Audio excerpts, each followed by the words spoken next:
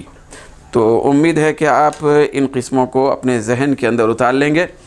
پھر دوستو زیادہ سے زیادہ ہم لوگ سب مل کر استفادہ کرنے کی کوشش کریں گے۔ اللہ تعالی ہماری اس کلاس کے اندر خصوصی برکتیں عطا فرمائے، پھر ہم سب کو قواعد عربیہ کما حقہ پڑھنے، سمجھنے اور سمجھانے کی توفیق عطا فرمائے۔ وما علینا الا البلاغ۔